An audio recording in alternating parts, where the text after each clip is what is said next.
about 50 miles west of Dublin, 48 miles outside Mullingar. His wife was from the town of Mullingar. She was the daughter of Martin McGreevy, and Mary Jane, she was Cora McGreevy, and then subsequently Cora Casey. I was the firstborn of three. I have a sister, May, and a brother, Martin.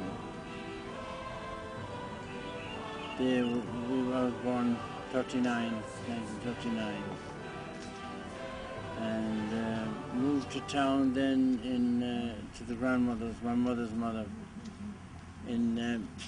about at the age of about 7, because my father had been killed in an accident.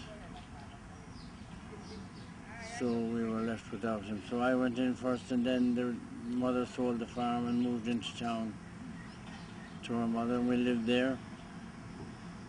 And then went to the local school, the Christian Brothers School, until I was sent down to Holy Ghost College in Rockwell, County Tipperary, to do my secondary studies. 5 years of secondary studies there. And it was there I met some Holy Ghost fathers who impressed me. And there I got the idea of joining the Holy Ghost fathers. Then after the training, the provincially asked me what did I want. I said I wanted out. I didn't want out of the priesthood, oh no. But I wanted out of Ireland, because the Holy Ghost fathers in Ireland at that time were only involved in education, and I didn't feel that was what I was called to. So I came to Africa in '67 on the mail boat, the Apapa. It took us a week to arrive. We had a very nice week on board. And I arrived then and was welcomed by the Holy Ghost priests, the Irish Holy Ghost priests here in the Gambia. Okay, and you talk about the Holy Ghost Father, of course, who inspired you to join the seminary to become a priest. Can you remember any of these missionary priests whom you first spoke to when you had the desire to go to the seminary to become a priest? There was one man in particular, Father Teddy O'Connor. He had worked in Nigeria for years. He was back teaching in Ireland then. But I learned more about the missions from him than I did chemistry. But he was a gentleman. He was. Okay, let's talk about your mission journey to the Gambia.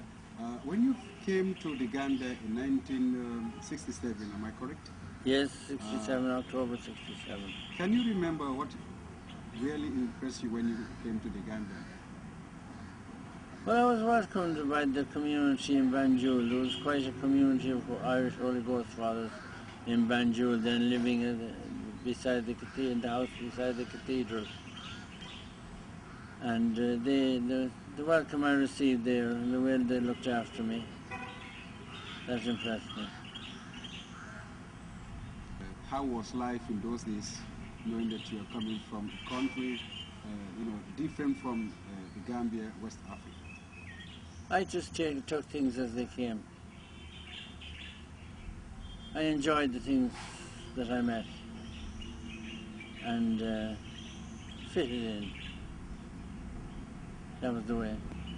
How about fellow priests who were working with you in those days? 1967, 68, and of course in the late 1970s. You had Father John Joe McDonough,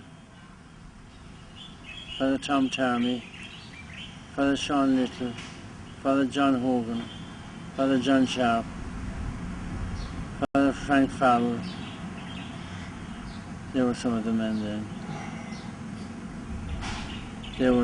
Some of them were in Banjo. Father Michael Cleary, later Bishop Cleary, now Bishop Emeritus. They were there. And they welcomed me. And I got on well with them. That's great. You lived in the Gambia for almost 47 years. What's your experience with the Gambian people, the culture, and of course... Well, I 47 years from beginning to end, but I was out of the Gambia for two periods of 2 years. In 79, I passed out in Canopy after a Sunday Mass and a baptism. Johnny Cardless's daughter Genevieve, we baptized her that Sunday, and I went straight to bed because I was sick and I passed out. I woke up 4.5 weeks later in London. I didn't come back for, well, it was 79 and I came back in 81. Then another time I got malaria badly. I was anemic after it and I went home from 95 to 97, so there were 4 years I was out. Where was your first appointment when you came to the Gambia? William Fournier. I was in Banjul about a week, and then I was... Mr. Danandow, God rest him, gentleman, he drove me up to William. And I lived there with Father John Jeremiah Dunn for 2 years. 79 to Easter Sunday, 67 to Easter Sunday, 69. Then I went up to Fullabantine. So the people were nice, welcoming. From Fullabantine? From Fullabantine, I went to Bassay in 69, 71. 71 in Bassay. And finally, for a few years. You end up in Dar es Salaam. Well, I end up in Bakau, but I was in Dar es Salaam for 14 years. I was in Soma Farafeni for 10 years. And in Banjul for 4 years. So I've been around, yes. It's like you spend more time in Dar es Salaam as a parish priest. What's your experience with the people there? They're nice,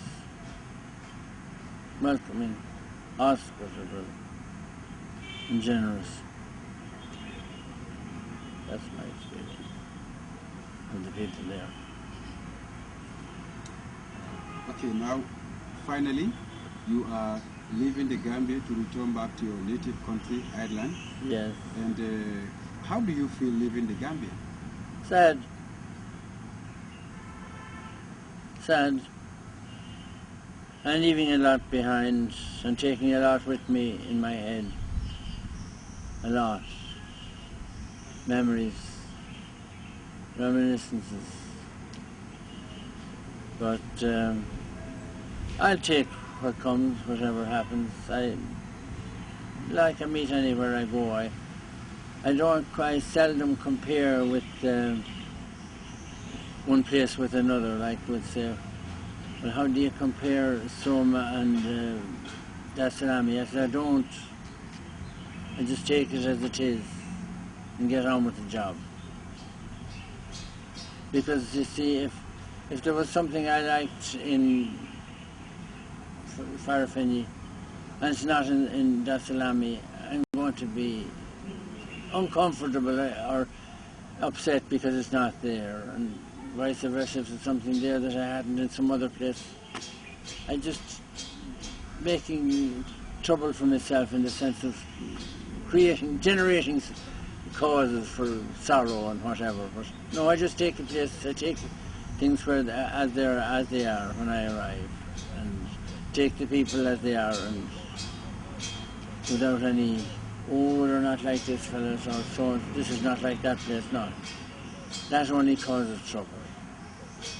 I may compare, yes, but not build up a case of a sort of why did I not stay there and why did I come here? No, if I'm appointed to a new place, I go there and take it as it is and work there.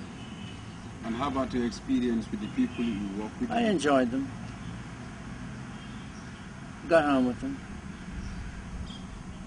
They accepted me.